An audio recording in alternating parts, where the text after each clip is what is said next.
எங்களுக்குள்ளே வாசம் செய்யும் ஆவியானவரே, இந்நாளில் சித்தம் போல் நடத்தி செல்லுமையா. எங்களுக்குள்ளே வாசம் செய்யும் ஆவியானவரே, இந்நாளில் சித்தம் போல் நடத்தி செல்லுமையா. ஆவியானவரே, ஆவியானவரே, பரிசுத்த ஆவியானவரே, ஆவியானவரே, ஆவியானவரே, பரிசுத்த ஆவியானவரே. எப்படி நான் ஜெபிக்க வேண்டும், எதற்காக ஜெபிக்க வேண்டும், கற்றுத்தாரும் ஆவியானவரே. எப்படி நான் ஜெபிக்க வேண்டும், எதற்காக ஜெபிக்க வேண்டும், கற்றுத்தாரும் ஆவியானவரே.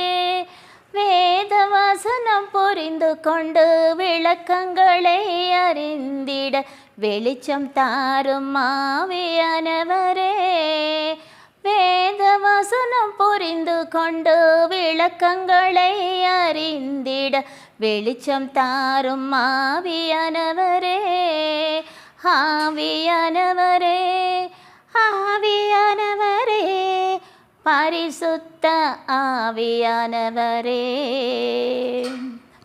Okay, good afternoon, how are you?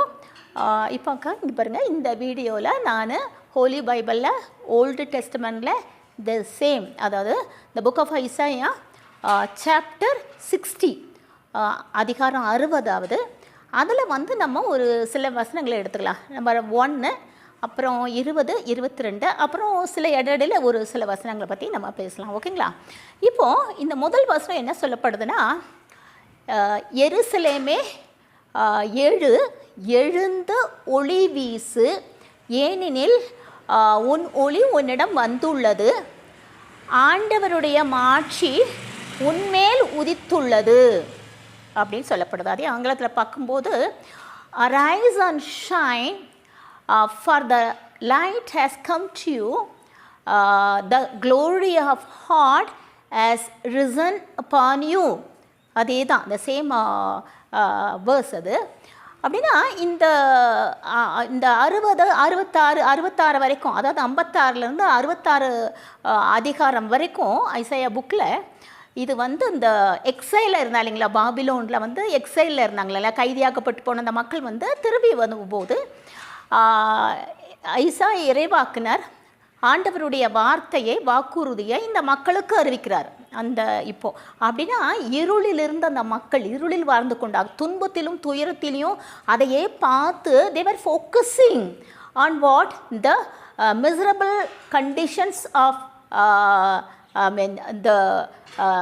their nation and the people. ஓகேங்களா?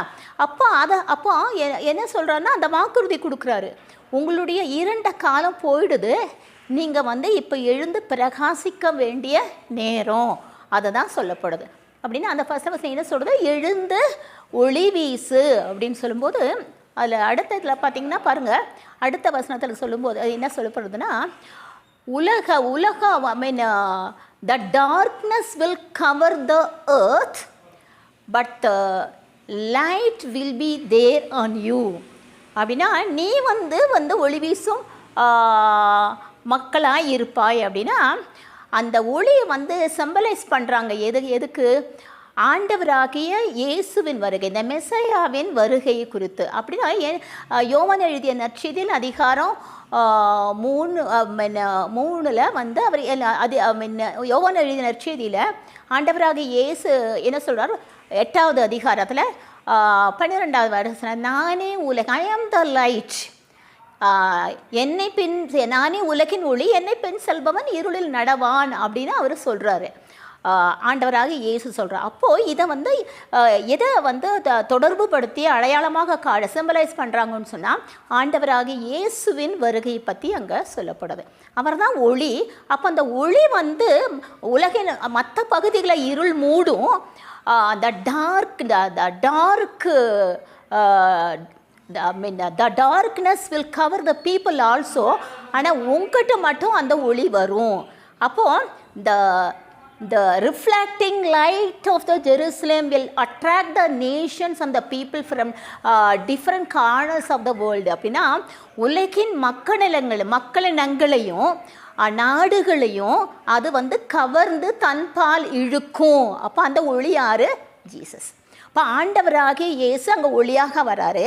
அப்போ அந்த ஒளி எருசலேமே மூடி கவ்வும், மக்களின் மீது ஒளி வீசும். அப்போ அந்த ஒளியால் ஈர்க்கப்பட்டு பல நாடுகளும் பல மக்களினங்களும் எருசலேமை நோக்குவார்கள். அப்படின்னா அந்த மக்களினங்களும் அரசர்களும் அங்கே நோக்கி வருவாங்க. பல நாட்டு செல்வங்கள் எருசலேமுக்கு சேரும் அப்படின்னு. அப்படி என்ன சொல்கிறான்னா, உன் கண்களை அப்படி அடுத்த வசனங்கள்லாம் அப்படியே வரிசையாக பார்த்திங்கன்னா அந்த 1வது வசனத்திலிருந்து 22வது வசனம் வரைக்கும் இந்த இருண்ட நிலையிலிருந்து அந்த சியோன் மக்கள் இப்போ அவங்களுடைய காலம் ஸோ க்ளோரியஸ் பீரியட், மகிமை நிறைந்த மாட்சிமைக்குரிய காலம். அப்போது எழுந்து பிரகாசிக்க வேண்டிய இந்த காலம். அப்போது அங்கே என்ன நடக்குதுன்னு சொன்னால் அவர் என்ன சொல்கிறாருனாக்கா,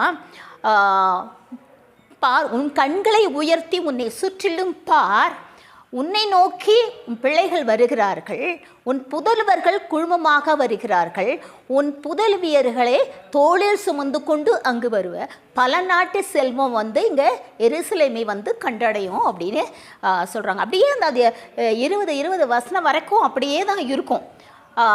அப்படின்னா பாருங்கள், அதாவது இன்னொன்று சொல்கிறாங்க என்னன்னா, உன்னை ஒடுக்கியவர்களின், உன்னை கஷ்டப்படுத்தினவர்களுடைய புதல்வர்கள் உனக்கு தலை வணங்குவார்னு அப்படின்னு சொல்கிறாரு. அப்படி பாருங்க. அப்படின்னா அவர்களுடைய இந்த இருண்ட காலம், துன்பம் நிறைந்த காலம் மறைந்து போய் ஒரு க்ளோரியஸ் பீரியட், ஒரு மகிழ்ச்சிக்குரிய காலம், சந்தோஷமான காலம், அமைதி நிறைந்த காலம், ஒரு மாட்சிமை மிக்க காலம் அவங்களுக்கு கிடைக்க போகுது. அதனால தான் you just rice and shine அப்படின்னு சொல்கிறார். எழுந்து ஒளி வீசுன்னு சொல்கிறாரு. அப்போ அந்த ஒளியால் ஈர்க்கப்பட்டு தான் பல நாடுகளிலிருந்து பல இனத்து மக்கள் அங்கே எருசலேமை நோக்கி வருவார்கள். இது நடந்தது இல்லைங்களா? ஓகே, இப்போ அந்த 20வது வசனத்தில் என்ன சொல்கிறாருனாக்கா, your son shall no more go down or the moon, அந்த நிலாவும் ஒளி எழுந்து போகாது. அப்படின்னா அந்த பீரியடில் அந்த காலகட்டங்களில் நிலாவும் தேவையில்லை, அந்த கதிரவனும் தேவையில்லை. ஆனால் ஆண்டவராகிய கடவுளே உனக்கு ஒளியாக இருப்பார். So the Lord will be the everlasting light for you. அப்போ உனக்கு கடவுளே உனக்கு ஒரு முழுமையான ஒளியாக இருப்பார். நாங்கள் ஒரு வாக்குறுதியை நேற்று வீடியோவில் நான் சொன்னேன் இல்லைங்களா, ஒரு வாக்குறுதியை, புதிய உடன்படிக்கையை அந்த மக்களோட செய்துக்குள்ளார் கடவுள். அப்போ உனக்கு கொடுத்த நான் தூய ஆவியானவரும் உனக்கு வாயில் வைத்துள்ள வார்த்தைகளும் உன்கிட்ட இருந்தும் உன் பிள்ளைகளிடத்தும் உன் பிள்ளைகளின் பிள்ளைகளிடந்தும் எடுக்கப்படாது, வெளியேறாதுன்னு ஆண்டவர் சொல்கிறார். ஓகேங்களா? அப்போது இப்போ அந்த இருண்ட அதான் அந்த பின்னணியில் அந்த மக்கள் முதல்ல எப்படி இருக்காங்க, ஒரு இருண்ட காலத்தில், துன்பம் நிறைந்த காலத்தில் இருக்காங்க. இப்போ கடவுள் அப்போ என்ன பண்ணுறாரு, அவங்க புலம்பும் போது கடவுள் என்ன பண்ணுறாரு, அவங்களுடைய பாவங்களை சுட்டி காட்டி கண்டிக்கிறாரு. அப்போ மக்கள் என்ன பண்ணுறாங்க, மனம் திரும்பி அந்த கடவுள்கிட்ட வரும்போது என்ன பண்ணுறாரு, கடவுள் அவர்களை மீட்க சித்தம் கொள்கிறாரு. அவருடைய புயமே அவருக்கு வெற்றி கொணர்ந்தது அப்படின்னு நேற்று வீடியோவில் நம்ம பார்த்தோம் இல்லைங்களா?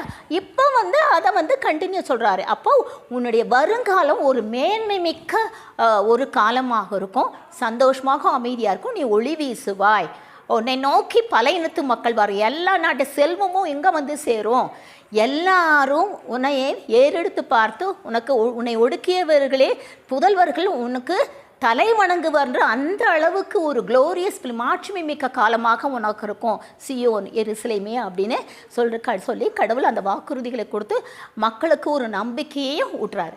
அப்போ கடைசியில் என்ன சொல்கிறாரு, நானே ஆண்டவர், இதை ஏற்ற காலத்தில் விரைவாக செய்து முடிப்பேன். நானே ஆண்டவராகிய கடவுள், இதை நான் ஏற்ற காலத்தில் விரைவாக செய்து முடிப்பேன். I am the Lord, I will in its time, I am the Lord, in its time I will accomplish it quickly.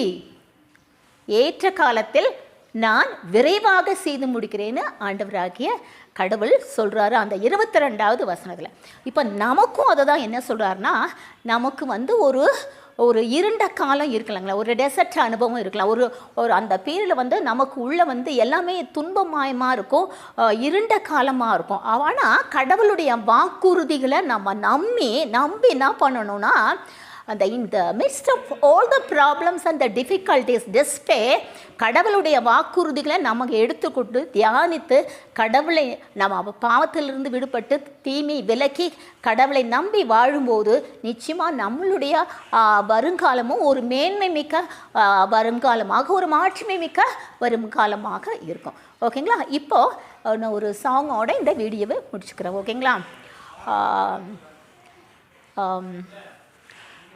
Jesus, name above all names, beautiful Savior, glorious Lord,